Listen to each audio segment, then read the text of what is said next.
Do you know that if you study flying star feng shui, you can actually forecast potential health issues that a certain person would have if they use a certain area in the home? Subsequently, my students and I also do what we call forensic feng shui, where we actually calculate the energies of the past. And interestingly enough, in most cases, we can find flying star feng shui explanations to why certain people had certain health issues in the past.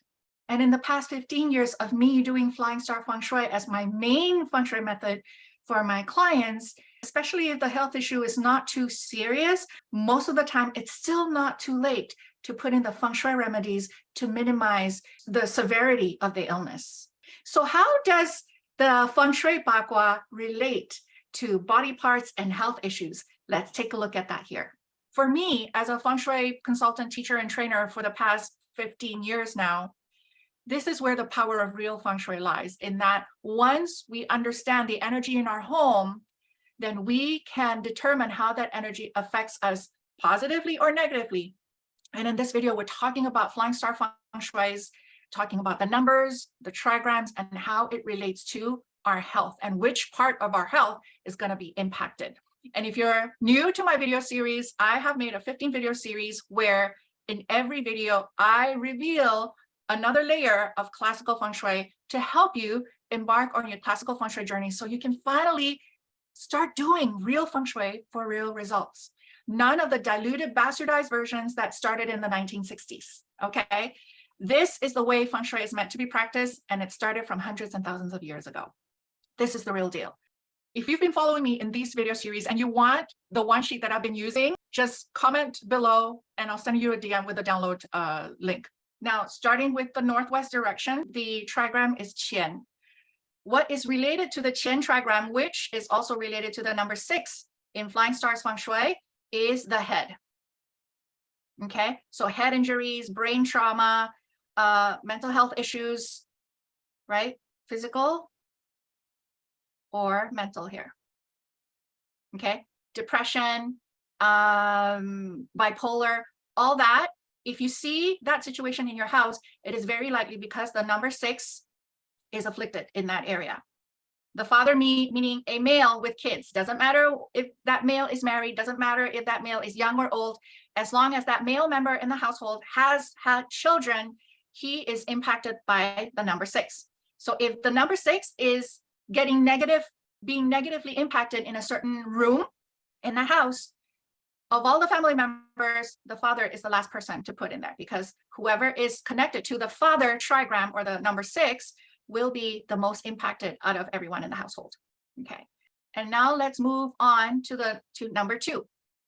Number 2, as we mentioned earlier, is connected to the mom, and therefore it is also connected to abs, so abdominal issues, irritable bowel syndrome, gastrointestinal stuff.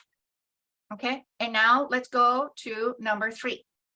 When the number 3 is afflicted, the health issues that we really see are related to the legs and feet.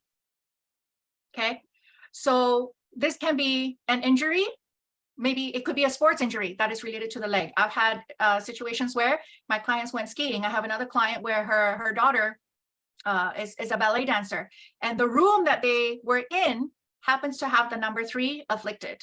And therefore, because of that affliction, then leg and feet injury are more prevalent in that area.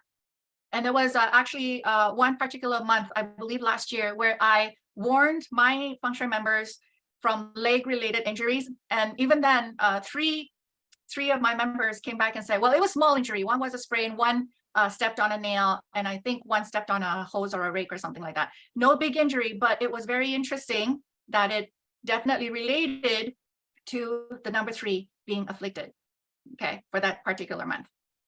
Now we move on to number 4. The number 4 are hips, sexual organs. So we're talking about vaginal areas, right? This also includes the men, even though technically the number 4 is the meaning. If the number 4 is afflicted, then whoever is connected to the oldest daughter, meaning someone who is female, is married with no kids, that's considered oldest daughter. Again, if you want to know more about this, go to my previous video in this series.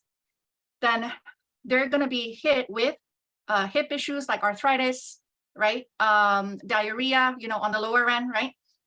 Or issues around the sexual organs. It could be such as vaginal cancer, testicular cancer, okay? And for sexual organs for women, we include the breast as well. Even though technically the breasts are higher up on the body, it's still considered a sexual part of the body. So now we go to the number 9. So when the number 9 is afflicted, where Flying Star Feng Shui is concerned, then the body part that is affected would be the eyes and heart. So when the number 9 is afflicted, then you're going to see issues around a heart attack, or on the lower end, like maybe discomfort around the eyes, or more serious eye issues could be like glaucoma or anything like that. So when the number 1 is afflicted in a certain area in your house, then the potential for issues around the ears, kidneys, and also potential around STDs, sexually transmitted diseases. And then now moving to the number 8, when number 8 is afflicted, we are looking at health issues that can impact the shoulders, arms, and hands. And now we move to the last one, which is the number 7. Okay, the number 7 are mouth,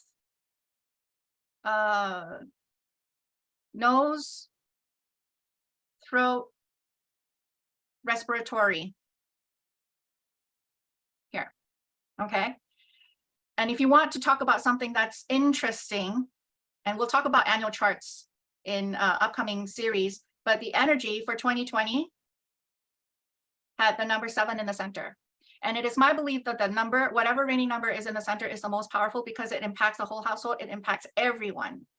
So with 2020, we all know what happens there, right? COVID, right? And what are the organs or parts of the body that is most impacted by COVID?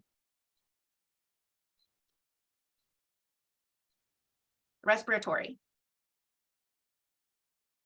And that's just one example of how, if you familiarize yourself with classical feng shui, and specifically in this case, Flying Star Feng Shui, then you can arm you and your loved ones with health. You can protect them from health issues as much as possible, protect them from potential accidents as much as possible. In feng shui, we cannot guarantee, even with the best cures and remedies, that the negative energy will be completely removed. What we can promise is, once you put the right remedies and the right cures, then the negative energies will be minimized. So if there is a potential for a leg injury, for instance, instead of a big leg injury that requires surgery, for instance, it could just be like a little sprained ankle. Okay. So that is a sneak peek for you guys to see how Flying Star Feng Shui can forecast potential health issues in the future.